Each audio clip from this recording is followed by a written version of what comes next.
I developed I finished undergraduate in 1964.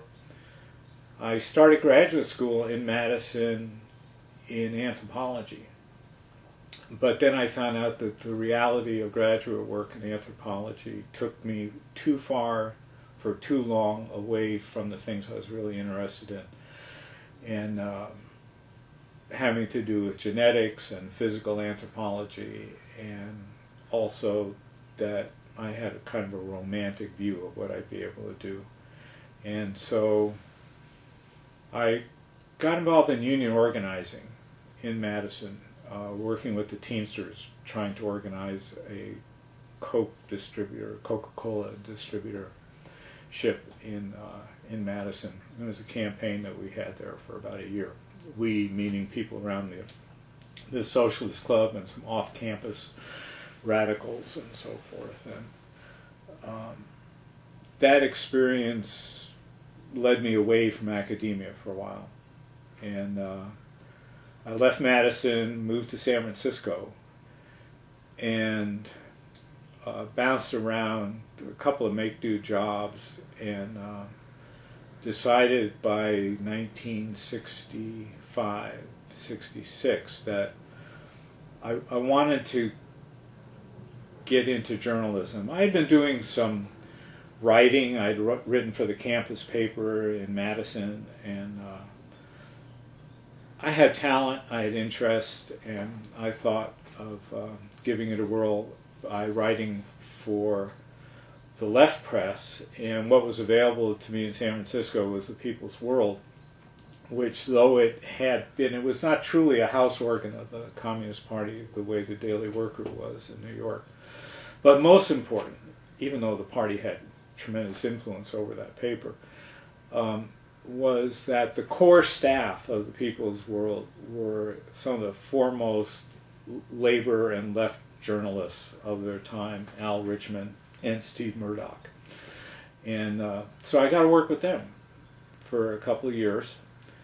And then we're talking, the beginning of the anti-war movement, intensification of the civil rights, the evolution of the Black Power movement. I mean, a lot of things are happening, and I'm covering a lot of that for the paper. And I was really uncomfortable with being on the sidelines, of having that third-party status that a journalist should have. And I thought that what I wanted to do was teach. And I wanted to teach history, and I wanted to teach at the community college level, because that's where, to me, most of the sons and daughters of the working class were going to college first, at least in California, and at least at that time.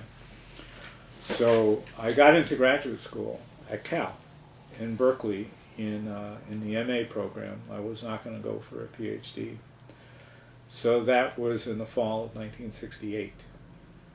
And that was quite a year on the campuses, both in the Bay Area and elsewhere, Paris, wherever around the world. I mean, campuses were exploding. The revolution may or may not be at hand, but people were living their lives as though it was getting underway, and it affected me. And I just could not abide being on a university campus, feeling that there was an ivory tower.